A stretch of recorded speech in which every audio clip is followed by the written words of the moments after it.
Hey everybody, so I hope you're keeping really well. So quick chat. Um, Myself, I'm a bit contrary. That's who I am, a contrarian. It's just naturally a position I'll take. I think if something's all heading in one direction, I'm going to take a look at the different views. I don't need the basic stuff. I don't need to be told that drinking bleach is bad. I'll take that. It's pretty obvious. Look both ways before crossing the road. I'm not that crazy, and I don't wear a tinfoil hat. I think a lot of stuff is pretty easily explained, but I think I'm a contrarian more from the point of view where if everybody just seems so whipped up following a certain concept or something's heading in a certain direction, I just want to ask, does the emperor have no clothes? And then some people might decide, yeah, the dude's fully kitted out. Or it might be, nah, I'm pretty sure that dude's naked. So the stuff I'm going to talk about in this video, super quick. And I think people can work this stuff out for themselves anyway. But it's really to just highlight a couple of things. And what I'm concerned about, and I apologise in advance, is that I've got to risk maybe being offensive to just flush a couple of things out, and if I go too far, just say I don't want to come across that way. Now, sharpening, I said that I'm going to put together a resource, and I'm working through that at the moment. The reality is, and we'll touch on this a bit later, is that what I do at home for recreation isn't the thing that dominates my life. I'll keep applying it, and when I can make it freely available, I will. And if you're watching stuff and you pick up something you think is helpful along the way, just what I'm doing at the moment, that's great. But yeah, sharpening. If you want to do stuff which is going to be focused in with hand tools, it's just a key skill. That's just the long and the short of it. And if it's just straight edge tools, like your chisels and your planes, like most people are going to use, it doesn't take that long to become proficient because you've got to do it so frequently. Okay, you've got to do it so frequently. Even if you're not doing it that much, a chisel's going to get blunt quick. It doesn't matter if it's made out of unobtainium or you've done so much research online about this amazing chisel you think you've bought for 100 quid and it's never going to go blunt. It's going to go as blunt as the same chisel that you've bought from a yard sale or you've picked up for free at the dump. They've both got the same inherent problem. They're going to get blunt and you're going to have to sharpen them. Now, it's not difficult to do because you've got to do it so frequently. So be reassured, it's blooming easy to do it. Thankfully, stacks of people out there have just got free tutorials online. All right, check them out. I don't care whose method you follow. It doesn't make a blind bit of difference. But my word of advice is don't pay for that advice. Don't pay for it, and don't follow affiliate links to support the nonsense that maybe goes around that kind of stuff. There is coming out on the market soon, it may already be available, I'm not sure, which is a pocket book that's coming out, which is going to detail sharpening for woodworkers. My caution is with that is that I don't see anywhere in it that's going to be contained information for sharpening saws. And again, if you're a home woodworker and you want to use hand tools, to have to fork out for a video series and a book and it doesn't contain saw sharpening, I don't think that's a good resource. Straight up, I don't think it's good. And I know people might say, well, you shouldn't undermine what other people are doing. It's like, well, you're allowed to say if a restaurant you haven't had good service or whatever else. If it gets addressed in the future and that gets added in and that's all part of the deal, then that's absolutely fine. I think if saw sharpening's in there and you want to pay quite a bit of money for the information, that's fine, it's your choice. But if you haven't got saws in there, it's like edge tools are easy. Once you've mastered sharpening a plane, sharpening a chisel, and you get the concept of raising a burr and removing a burr, it's pretty easy from there. You look at all the other tools you work with and you go, oh, I kind of see how to do that. It all fits into place. Now, if you want a pocketbook on sharpening and you can't wait for mine, and I'll be honest with you, mine's not going to be anything amazing. I just want to make sure that I back things up and say, look, here's a free resource. Take a look at this one. It's by an author called Jim Kingshott. It's highly respected. And this thing covers everything, and it's a pocketbook. It covers hand saws, and not just sharpening them, but making a device to hold the hand saw properly while you sharpen it. Okay, it's a proper book on sharpening. Okay, it deals with saws properly in not an overly complicated way. It keeps it nice and simple. It gives you the whole rundown, simple jigs to help you learn how to sharpen it. It's a good resource, okay, and it's important that it's in there. And considering this book is a little bit old now, let me see, when it came, 1996, okay, it's kind of the time I was starting work, so you know it's getting on a bit now, but the content in here is good. It raises the points that I raised about if you're using a dry grinding wheel, about the dust, about wearing masks, about the health issues that come around using high-speed dry grinders, especially if you're using friable wheels. That's all in there. He talks about that. Fortunately, the guy's dead. You know, you can look him up for other work that he's done. He's a damn good author, okay? And it covers all the sharpening media, whether you want to know about diamond stones, blah, blah, blah, water stones, oil stones, they're all mentioned in there. It's a really, really good resource. And the best thing is, I looked online, you can get one of these for £1. £1, all right? Yes, you don't get the video series, but I feel that the information on here on sharpening saws is as concise as I've read as anywhere, and it's not confusing. It's very, very, very straightforward. It talks about using honing guides and the whole thing. It even goes into too much detail on things that you're not going to probably want to do, which is some machine stuff in there, you know.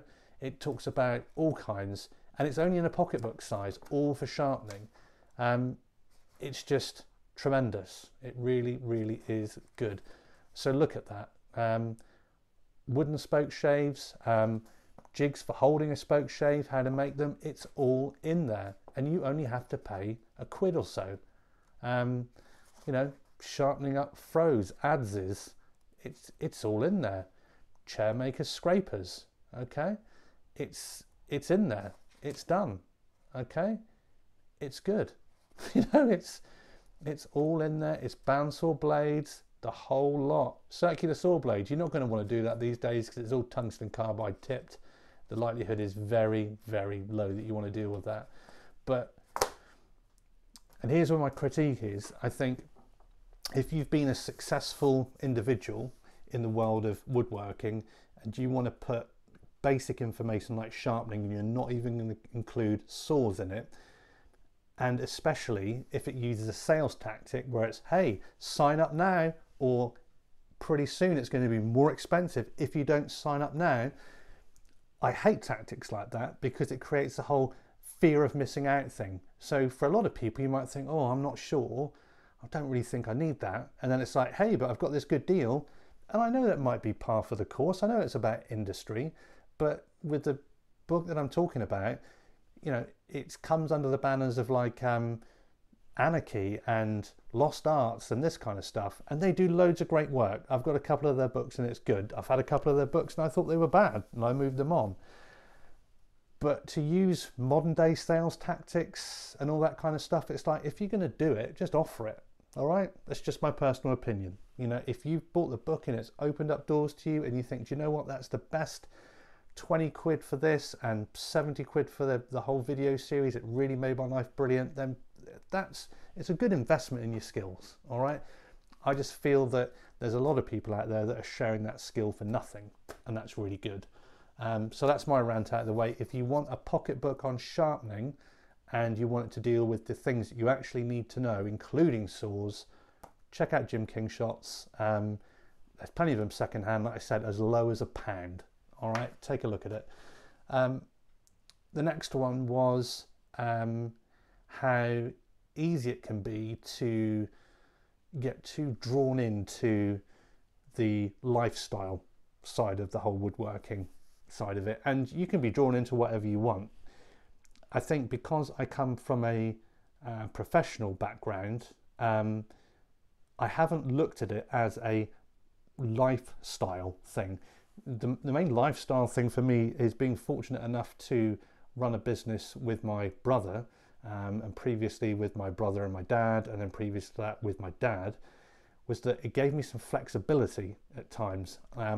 If there were things to attend to with the family, it's easier to negotiate that than it is sometimes with a job which is maybe super structured.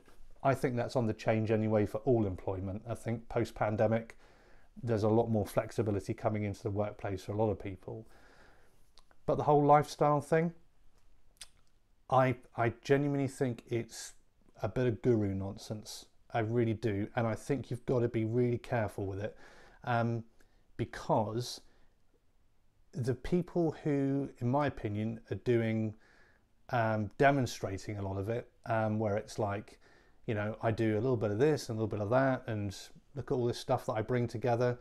It's like, well, they've got their affiliate links and you can only make a bit of money. I know they're not, you know, retiring on that cash, and I know it's peanuts. It's the same as if you've got a monetized YouTube video.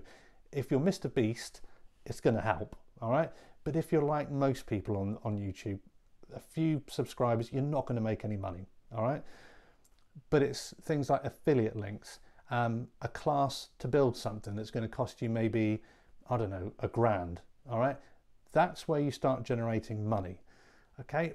I feel I can say that because my maternal grandparents were tenant farmers, and their parents before them farmers, okay?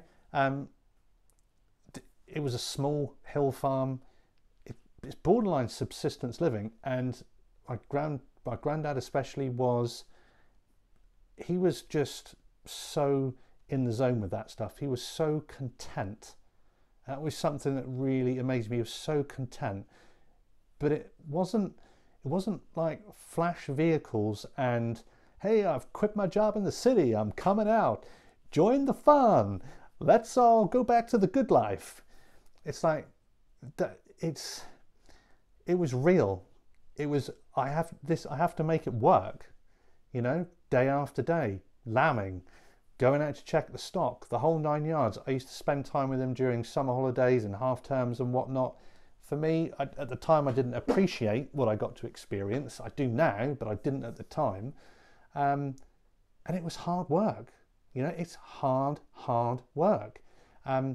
It's not sunshine and lollipops. And to actually make a living at it, where you're selling just the produce that you make on a farm, just doing that to make a living, you're probably going to come into a bit of a route. You know, it's difficult. There's a series on Amazon called Clarkson's Farm, which some people might find comical, and a lot of people might not like Clarkson. But I think what he did was demonstrate how tough it is. It's not easy. And if you want to, you know, create this persona about yourself where you sell certain kinds of things to people with a lot of disposable income, great, but that's not real getting back to it. If for whatever reason it just rings hollow to me. It's like, do it because you just love doing it, all right? Just do it because you love doing it. When it becomes like the whole thing of, it's like almost be straight up. It's like, well, actually, I can afford to do all these other things because I put all these other bolt-ons onto it. I've got a channel, classes, affiliate links, sponsors. It's the whole thing. It's like, that's why I can dress nicely. That's why I've got a big home. That's why I've got the nice homestead and all the rest of it. It's like, if you're just doing normal stuff, you can't make it, and you don't have time. Okay, that's certainly one of my things. And it's not a case of not being able to dream big and all the rest of it. It's good to dream because dreams cost nothing, and from those foundations often lots of things can grow. But it's about making things work relentlessly all the time, non-stop. The buck stops with you all the time. And you know, I've known people, if they're in certain jobs, and I've only got a limited experience of what I lived through, okay, I can't speak to everyone's experiences, but I saw something where somebody said, you know, it doesn't matter if you're poor, whatever. And I thought, right, okay, so people give up jobs in the city and they come down to rural areas and buy up land and but it doesn't matter if you're poor. It's like, well, if you're poor, you probably don't have much time to do anything, and you might be struggling to just put food on the table, let alone just thinking about, hey, stop everybody, don't worry, we're just going to go and up sticks and it's just going to work.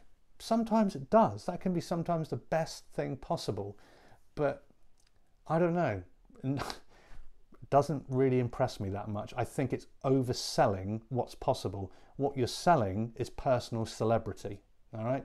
In my opinion, that's what it is. If you can develop those things where you maybe sell or make something and sell it to people who have significant disposable income, that's fine. You know, that's almost like making art.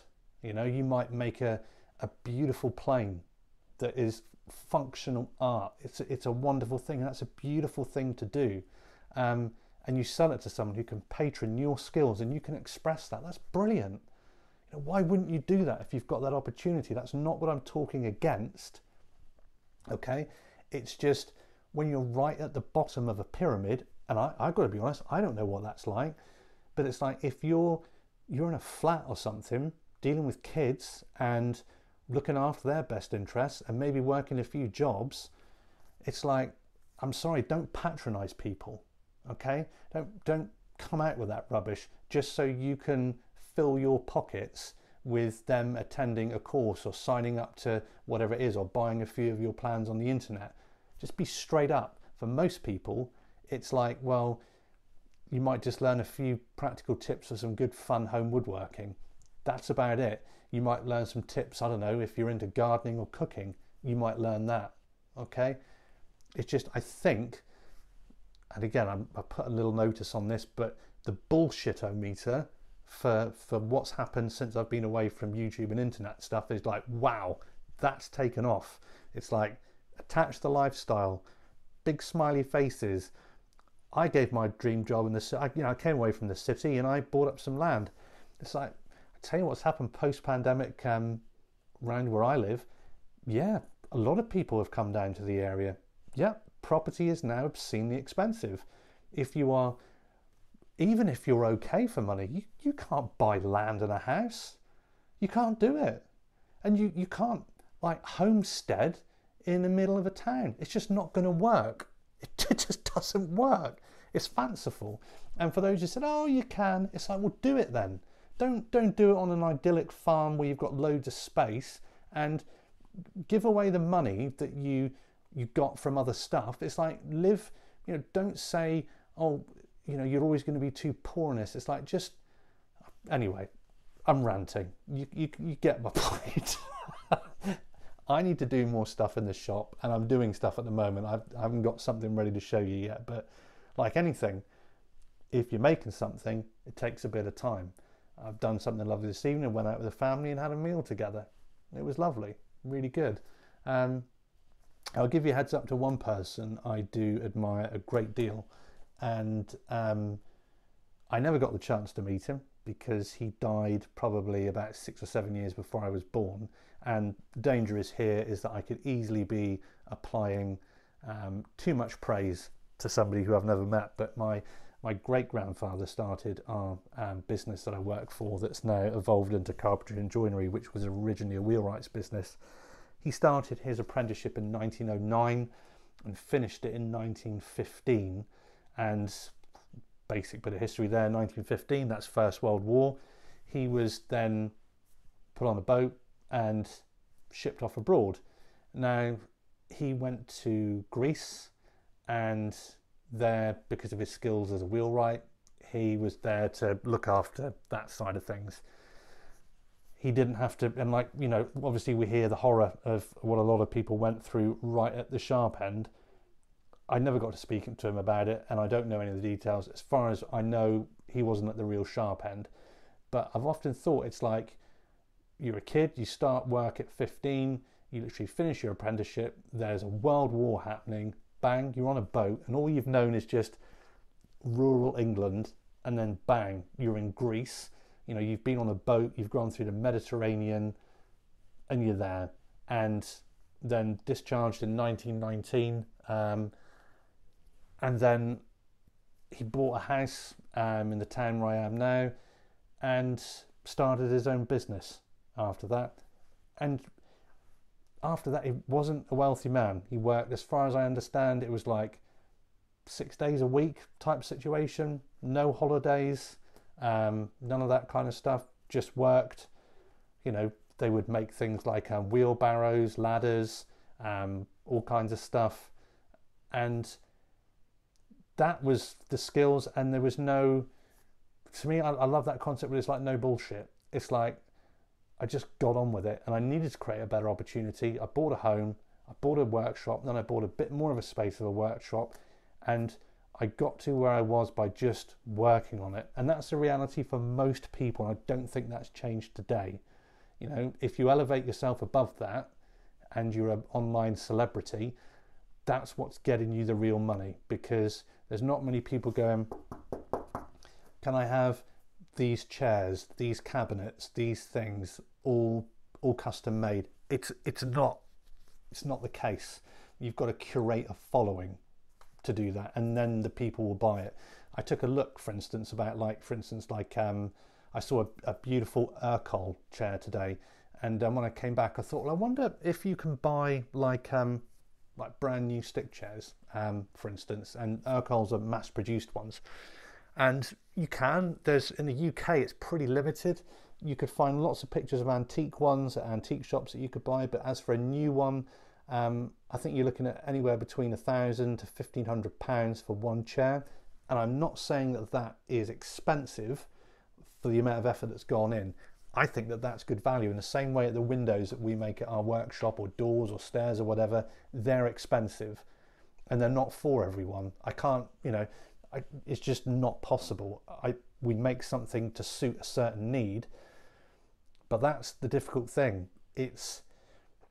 There are no inexpensive options. It's like the arts and crafts movement got itself stuck into this rut where it's like you try and create this utopian craft dream movement thing, but the only people that can afford the output are the people with disposable income. And then people might say, well, £1,500 isn't that much. It's easy to spend that much on a chair. And it's like, do you know what? If you're dropping £1,500 on a chair, you're doing fine. You're doing absolutely fine.